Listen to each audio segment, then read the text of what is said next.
जी, अस्सलाम वालेकुम स्टूडेंट्स, आप लोगों को आवाज़ आ रही है?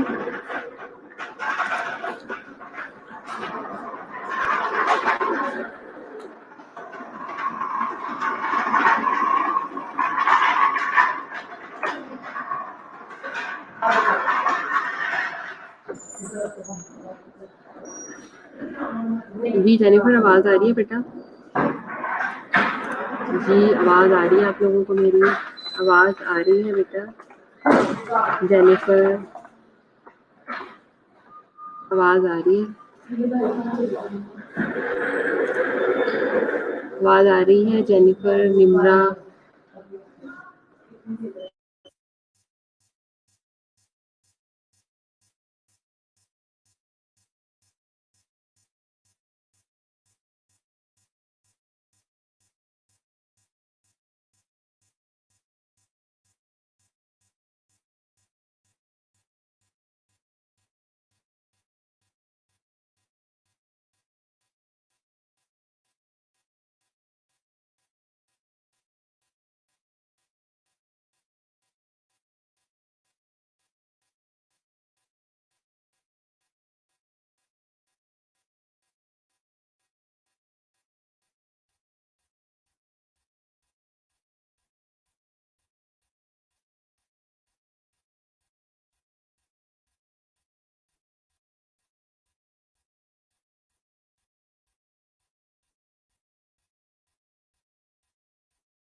आप लोगों को?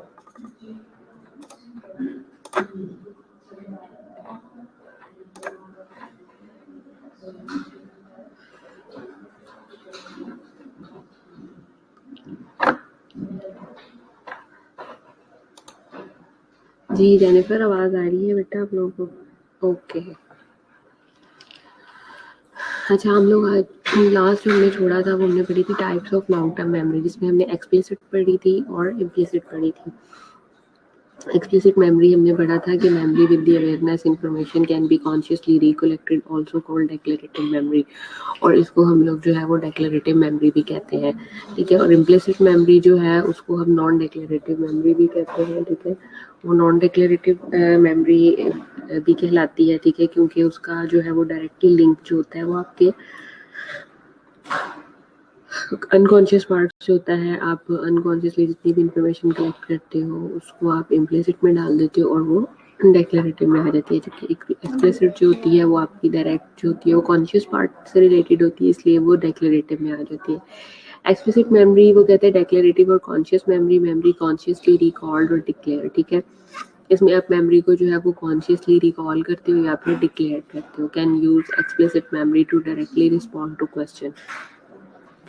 और अब आप जब आपने डायरेक्टली रिस्पॉन्ड करना होता है क्वेश्चंस को, तो आप उसमें जो मेमोरी जो टाइप यूज़ होती है वो आपकी एक्सप्लिसिट होती है। इसकी 2 सब टाइप्स हैं, जैसे कि हमने कल भी इसको पढ़ा था, एपिसोडिक और सिमेंटिक। एपिसोडिक का मैंने आपको बताया था कि वो इवेंट वाइज या एपिसोड वाइज चलती है, ठीक है। एक इवेंट पिछले का अगले वाले के साथ लिंक डेवलप करते हैं, एक पूरी लिंकेज बनती है, एक पूरी की पूरी कोरिलेशन बनता है।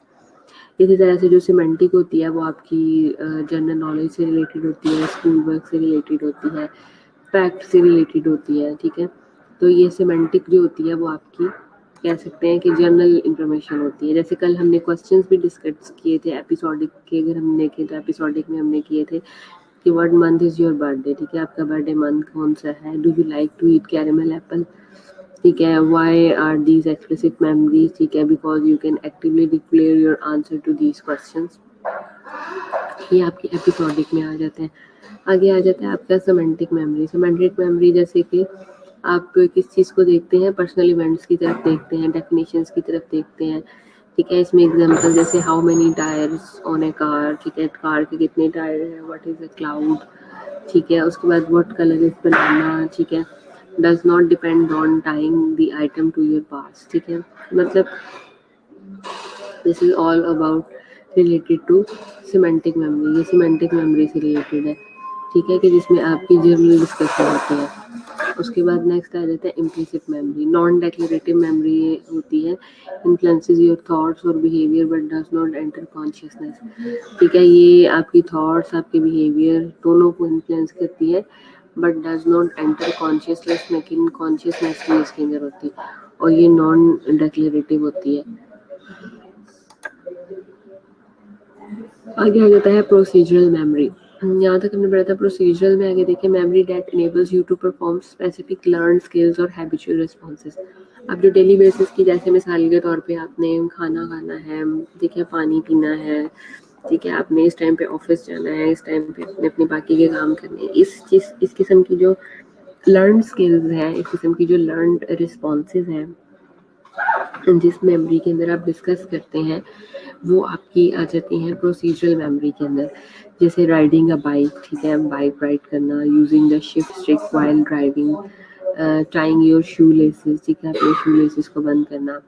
अब क्वेश्चन है why are these procedure memories implicit, ठीक है। इम्प्लिसिट कैसे ही हो सकती हैं, क्योंकि प्रोसीजरल मेमोरीज वही हैं कि जो आपकी स्पेसिफिक स्किल्स को या हैबिचुअल रिस्पॉन्सेज को लिंक, उससे रिलेटेड लिंक डेवलप करती है।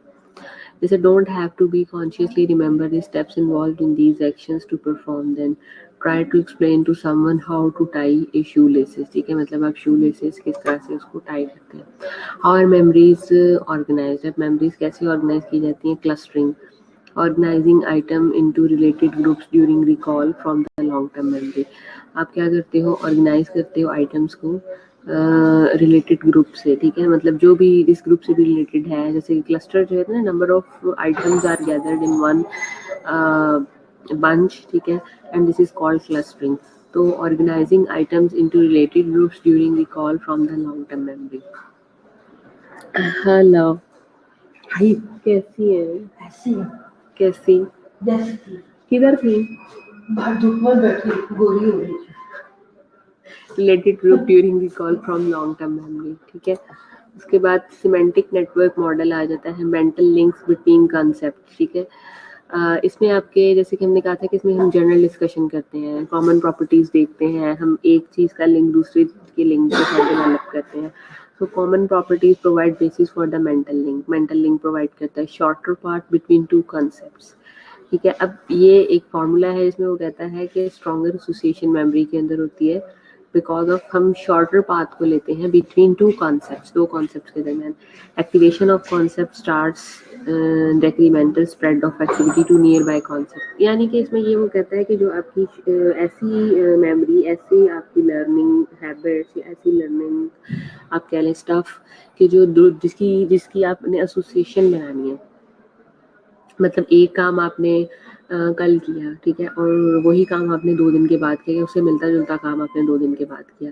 तो there is a stronger association in your short term memory कि आप उन 2 चीज़ों के दरमियान में क्या करते हो, डेवलप कर लेते हो एक एसोसिएशन जो किसी इवेंट रिलेटेड हो सकती हैं, कोई आपका कोई ऑफिशियल वर्क हो सकता है, ठीक है, कोई आपका फैमिली में कोई फंक्शन हो सकता है, कोई फैमिली रिलेटेड इवन वर्क हो सकता है इम्पोर्टेंट। सो आप एक सिमेंटिक नेटवर्क मॉडल बना लेते हो कि आप अपनी 2 दिन पुरानी शॉर्ट टर्म मेमोरी को आज की शॉर्ट टर्म मेमोरी के साथ लिंक डेवलप कर लेते हो। तो कॉन्सेप्ट जो है वो आपका स्प्रेड हो जाता है आपकी नियर बाय कॉन्सेप्ट के साथ, यानी कि नियर बाय जो आपकी फ्यूचर पास्ट नियर पास्ट में जो आपकी एक्टिविटी हुई होती है, आप उसको प्रेजेंट एक्टिविटी के साथ लिंक अप कर रहे होते हो। तो ये एक आपका नेटवर्क मॉडल बन जाता है बेसिकली। अब ये देखें, ये उसने एक मॉडल की एग्जांपल दी है, इसको ज़रा रीड आउट करें और लिंक बनाने की कोशिश करें। अब देखिए कार है, वो ट्रक भी हो सकता है, एम्बुलेंस भी हो सकती है, ठीक है। बस है, वो फायर इंजन भी हो सकता है, और एप्पल है, एप्पल रेड है अगर तो रेड रोज भी हो सकता है, एप्पल भी हो सकता है, चेरी भी हो सकती है, ठीक है। उसके बाद फ्लावर भी हो सकता है, ठीक है। मतलब इस तरह से चीज़ों को आपने लिंक किया हुआ है। हॉट है तो हॉट प्रॉपर्टी फायर की भी है, स्टोव की भी है, पॉट की भी हो सकती है, पैन की भी हो सकती है, ठीक है। ये इस तरह से जो है ना वो लिंक डेवलप किया है। Okay, okay, tell me individually about this chart, ठीक है। इस चार्ट के बारे में मुझे ज़रा बताएं कि क्या समझ आ रहा है आपको सिमेंटिक नेटवर्क मॉडल से। टेल मी अबाउट योर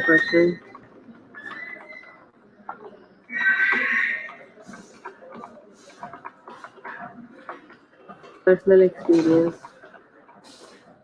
आपका पर्सनल एक्सपीरियंस जो है वो क्या कहता है about this semantic network model? हाँ जी बताएं। फायर इंजन का क्या है एसोसिएशन, हॉट की क्या है, पॉट की क्या है, एम्बुलेंस की क्या है? Tell me individually.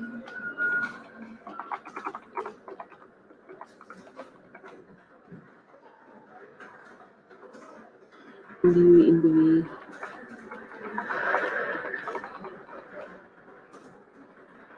Hurry up.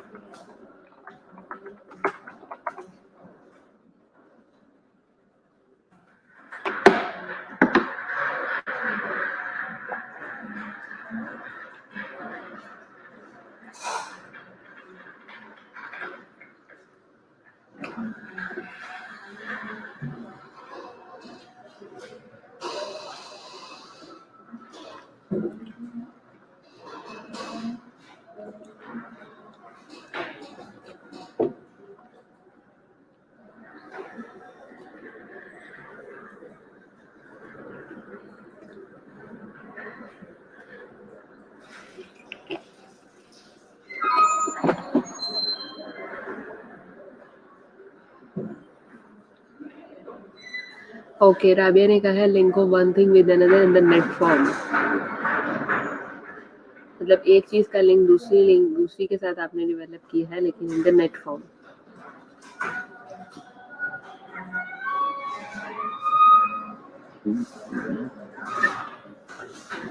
Okay, what else?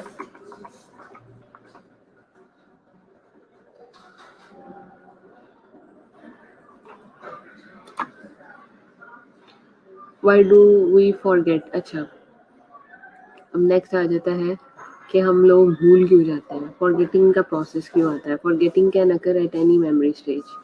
अब मेमोरी की किसी भी स्टेजेस जो मैंने आपको पीछे पढ़ाई हैं, इनपुट से लेके एट द एंड तक, उसके किसी भी स्टेज पे भी आपकी फॉरगेटिंग हो सकती है। Forgetting can occur at any memory stage, ठीक है। अब sensory memory, the senses momentarily register amazing detail, ठीक है। एक इनपुट मिली, इनपुट से आपके पास आई सेंसरी मेमोरी, सेंसरी मेमोरी आगे आपके पास शॉर्ट टर्म मेमोरी भी हो सकती है।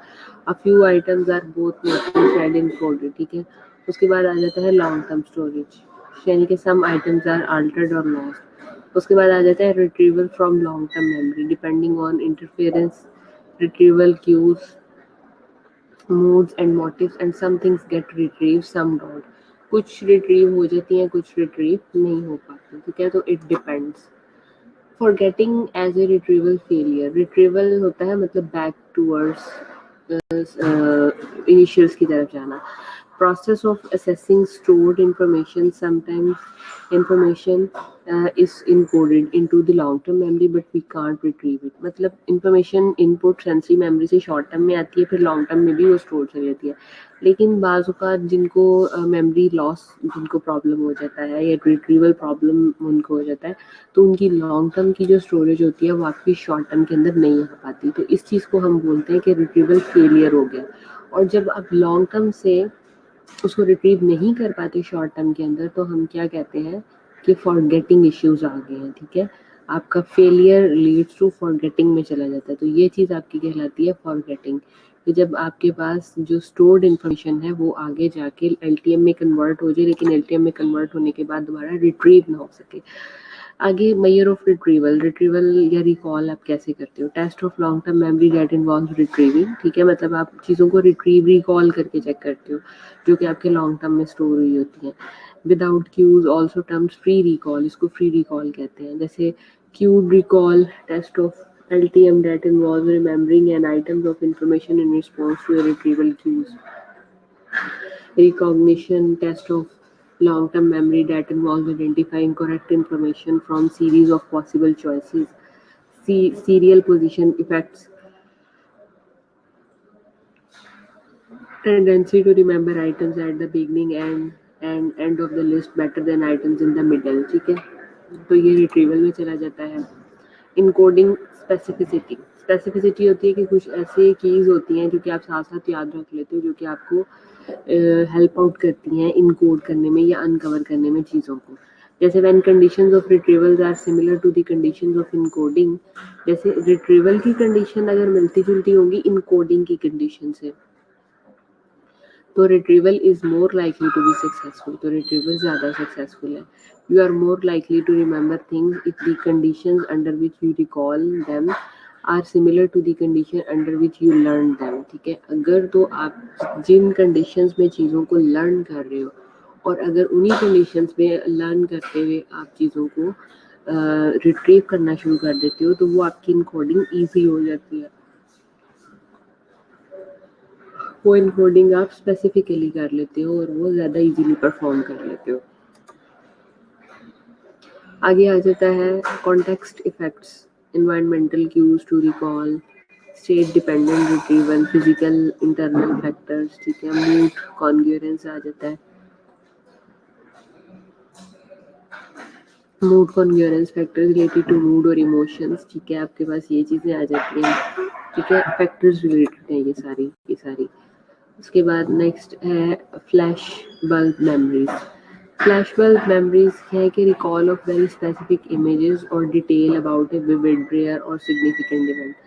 मतलब अगर आप तो स्पेसिफिक इमेज को, डिटेल्स को, विविड या रेयर सिग्निफिकेंट इवेंट्स को जब आप रिकॉल करते हो, तो ये फ्लैश बल्ब मेमोरीज के अंदर आ जाता है। May seems very vivid and specific but they are not more accurate than ordinary memories, ठीक है। लिहाजा ये बहुत ज़्यादा आपको विविड दिखाई देता है, स्पेसिफिक दिखाई देता है, but are not more accurate than ordinary memories, ठीक है। लेकिन वो ज़्यादा डिफरेंस उसका नहीं होता ऑर्डिनरी मेमोरीज से। उसके बाद नेक्स्ट आ जाता है आपके पास मेमोरी डिस्टॉर्शन। मेमोरी डिस्टॉर्ट कैसे होती है? Memory can be distorted as people try to fit new information into existing schemes. मतलब अगर तो एक आपके पास इंफॉर्मेशन है और बड़ी ही स्ट्रॉन्ग इंफॉर्मेशन है, अगर आप उस स्ट्रॉन्ग इंफॉर्मेशन के अंदर किसी किस्म की नई इंफॉर्मेशन, नई इनपुट को डालना चाहते हो, एग्जिस्टिंग स्कीमास के अंदर न्यू इन्फॉर्मेशन को आप ऐड ऑन करना चाहते हो, तो दैट विल बी प्रॉब्लमेटिक। वो आपकी प्रीवियस मेमोरी को भी डिस्टॉर्ट कर देगा। क्यों? क्योंकि वो ऑलरेडी आपके उस सेशन के अंदर बहुत ज़्यादा फर्मली प्रेजेंट है वो कॉन्सेप्ट, और अगर आप कोई नया कॉन्सेप्ट उसके अंदर ऐड ऑन करते हो तो आप डिस्टॉर्ट करते हो।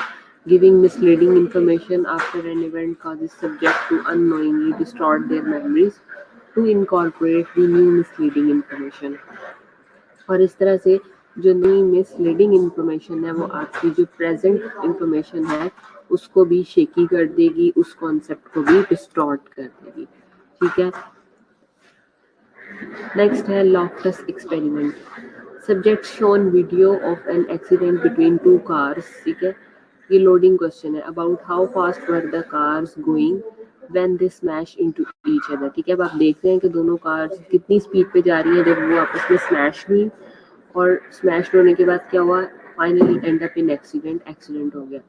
अब subject shown video of an accident between two cars. ठीक है, ये एक सब्जेक्ट है जो कि आपको एक्सीडेंट सिखा रहा है टू कार्स के दरमियान में। Some subject asked how fast were the cars going when they smash into each other. ठीक है, अगर आपसे ये पूछा जाए एट दिस मोमेंट कि कितनी स्पीड के साथ ये कार आपस में जा रही थी जब ये आपस में स्मैश हुई, तो other asked how fast were the car going when they hit each other. ठीक है, तो मतलब ये लॉफ्टस एक्सपेरिमेंट, इस एक्सपेरिमेंट को करने का मकसद ये कि उस टाइम पे जितनी स्पीड के साथ वो कार एक्सीडेंट हुआ उस वक्त का टाइम अगर आप बाद में जाके उसको पूछती हो एज अ थर्ड पार्टी, तो उस टाइम उस वक्त की आपकी मेमोरी जो है उसको रिकॉल करना थोड़ा सा प्रॉब्लमेटिक हो जाता है, क्योंकि आपने मतलब अगर कोई नई चीज़ हम बीच में डाल देते हैं तो वो मेमोरी को डिस्टॉर्ट करती है। तो फॉरगेटिंग कर्व ये है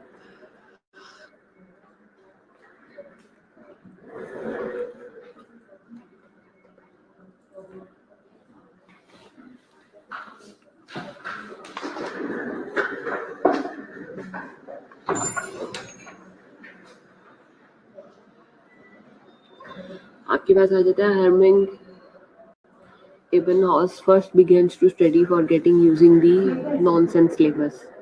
ठीक है, nonsense labels are three-letter combination that look like words but are meaningless. ठीक है, ये आप देख सकते हैं ROHKUF। अच्छा, एक तरफ उसने लिया आपके पास एवरेज परसेंटेज ऑफ इंफॉर्मेशन जो कि रिटेन्ड हो सकती थी। ठीक है, उसके बाद मतलब उसने इसकी इस तरफ परसेंटेज निकाली, दूसरी साइड पे उसने ना आपको टाइम लाइन कैलकुलेशन दे दिया, जैसे 20 minutes, 1 hour, 8 hours, 24 hours, 2 days, 6 days, 31 days. और इस तरह से ये जो कर्व आ रहा है, ये कर्व आप अगर ऊपर देखें तो rapid forgetting of some information relatively soon after Ebbinghaus learn the nonsense labels. ठीक है, और ऊपर देखें तो वेरी लिटिल मेमोरी या loss of remaining information over the course of the following several weeks, ये आ जाता है। आगे फॉरगेटिंग थेरीज अगर आप देखें, encoding failure, interference theories, motivated forgetting and decades. ठीक है, तो ये वो फॉरगेटिंग थेरीज हैं जो कि मतलब आपने इसको याद करना है, दैट इज जो कि आपकी साइकोलॉजी की बुक में है और आपने इसको पढ़ना है।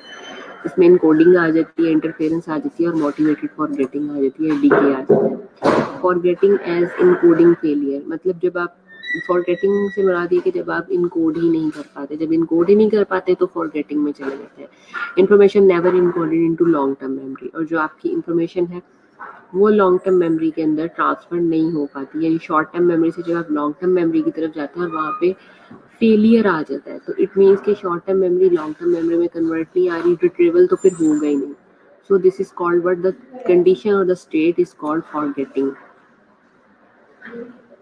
Okay, which is a real penny. अब जो मतलब ये तो ब्रिटिशर ही बताएंगे आपको कि विच इज़ द रियल पैनी, कौन बताएगा? Who will tell me which is the real पैनी?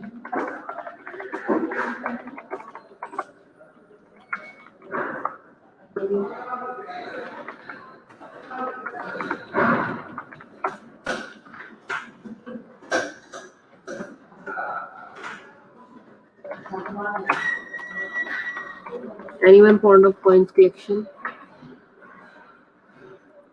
ठीक है, you can better ask which is the real penny.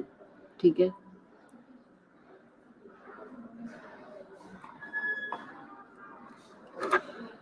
ठीक है, तो द आंसर इज, इसने आंसर भी दे दिया, the first one is real penny. Encoding failure. Even though you have seen thousands of pennies, you have probably never looked at one closely to encode specific features. अब आप at a time देखें सब pennies को देख रहे हैं, but you don't know what is the specific, ठीक है? तो जो specific आपने अच्छी तरह आपकी memory के अंदर store होगा, तो वो क्या है? वो जो अगर आपने उसको अच्छी तरह से अपनी short term memory, after then long term memory और इवन लॉन्ग टर्म मेमोरी से आपको रिवाइव भी करना पड़े, रिट्रीवल की फेज में भी जाना पड़े, तो आपको पता हो, you know what is the exact, ठीक है? तो this is called what, this is called कि मतलब आपकी जो लॉन्ग टर्म मेमोरी है दैट इज बेटर.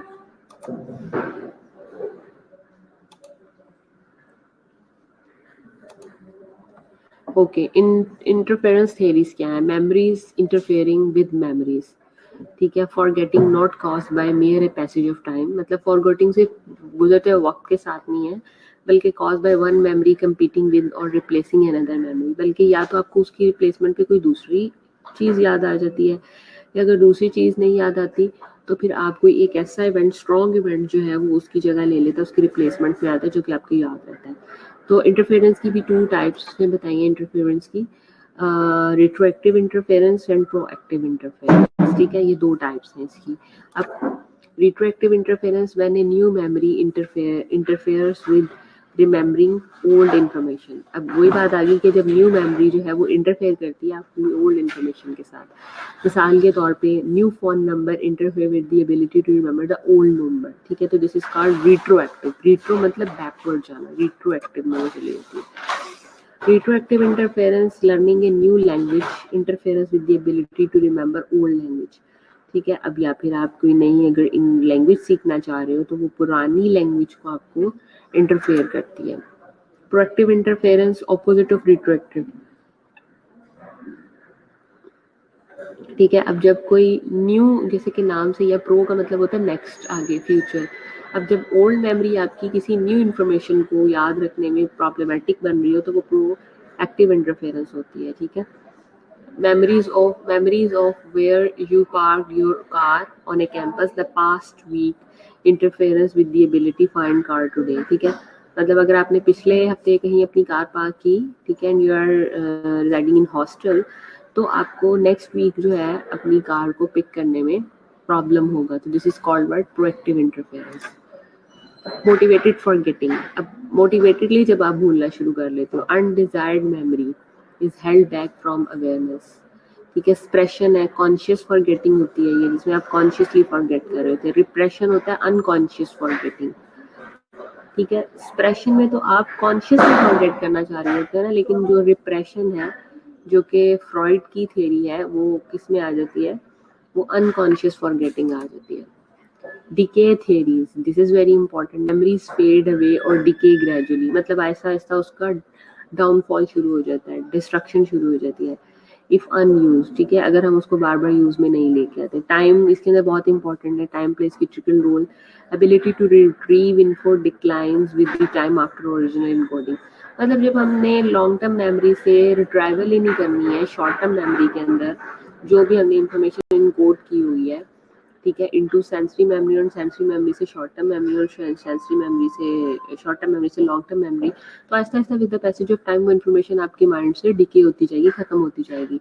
सो एक तरफ उसने परसेंटेज ले लिया आपके पास इन्फॉर्मेशन रिटेन करने की 90-100, और दूसरी तरफ उसने टाइम इंटरवल ले लिया है of nonsense syllables and memory test, ठीक है? तो आप ये फॉल देख सकते हैं कि जैसे जैसे जो है वो टाइम बढ़ता चला गया, वैसे वैसे जो है वो क्या होता चला गया, आपकी मेमोरी डिके होना शुरू हो गई है.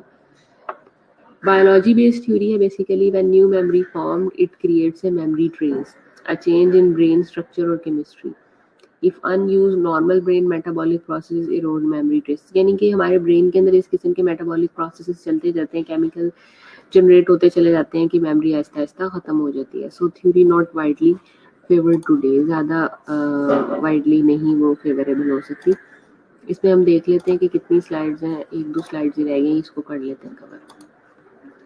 Biological basis of memory, cord largely search for the localized memory trace और एनर्गम, ठीक है? उसने बेसिकली लोकलाइज्ड मेमोरी की बात की थी ये, या फिर एनर्गम जिसको कहते हैं. फाउंड दैट मेज learning in rats was distributed through out the brain, मतलब उसने आपकी जो मकई है वो जाके आपने उन रैट्स के अंदर डिस्ट्रीब्यूट करना शुरू कर दिया और उनका ब्रेन चेक किया। इसी तरह से रिचर्ड थॉम्स फोन है, उसने मेमोरी के ऊपर क्लासिकली सिंपल क्लासिकल मेमोरी के ऊपर काम किया था और कंडीशनिंग रिस्पॉन्सेज पे काम किया था, ठीक है। और ज़्यादातर जो हमें कंडीशनिंग है वो सारी ब्लंट है। जैसे मेज़ वाली जो एग्जांपल है वो ये था कि जब चूहों को जाके मकई के दाने डाले जाते थे तो उनकी मेमोरी में ये स्टोर हो गई थी कि इवन उनकी कंडीशनिंग उस मकई की स्मेल से ही हो गई थी। तो दिस इज़ बेसिकली बायोलॉजिकल कि हमारी ब्रेन से उस किस्म के हार्मोन्स या कहने के मेटाबोलाइट्स जनरेट होते हैं जो कि हमें चीज़ों को याद करने में हेल्प करते हैं। The next is amnesia, severe memory loss जिसे होता है उसको एमनेजिया बोलते हैं, ठीक है। एमनेजिया, रिट्रोग्रेड एमनेजिया होता है inability to remember past episodic information, यानी लॉन्ग टर्म मेमोरी ही नहीं हम जनरेट कर पाते, क्योंकि episodic memory is the type of long term memory and in retrograde amnesia हमारे पास इनएबिलिटी हो जाती है एपिसोडिक इन्फॉर्मेशन को रिमेंबर करने में। और यूजुअली आप देखते हो जब आपको स्फीयर हेड इंजरी होती है और आपको कंसोलिडेशन की जरूरत होती है। एंटेरोग्रेड एमनेजिया ये होता है inability to form a new memories, ठीक है। एंटेरोग्रेड में आप न्यू इन्फॉर्मेशन को नहीं याद कर पाते या जिसमें आपके पास हिप्पोकैम्पस डैमेज हुआ होता है, ठीक है। तो ये एंटेरोग्रेड एमनेजिया है आपके पास। Okay, thank you very much class.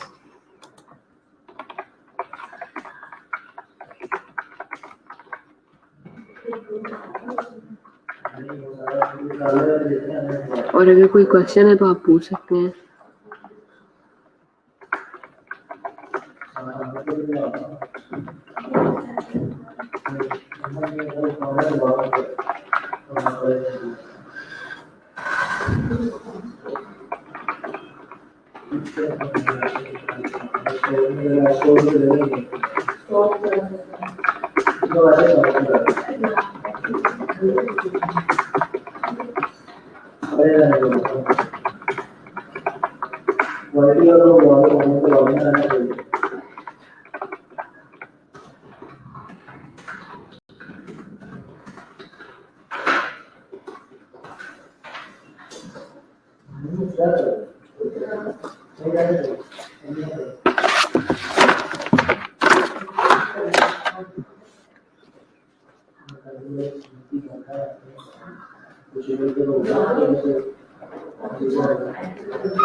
Music is my essential nature instinct.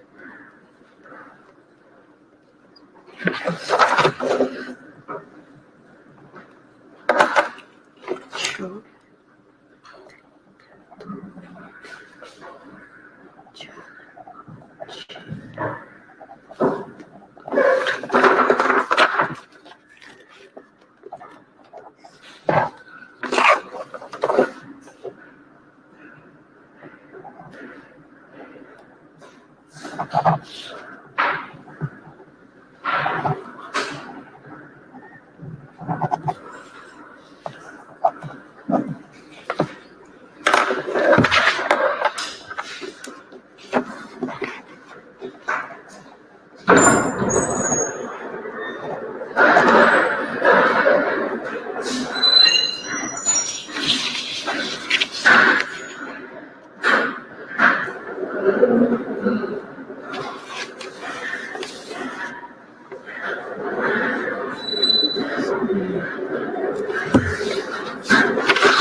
Thank you आपा जी। नहीं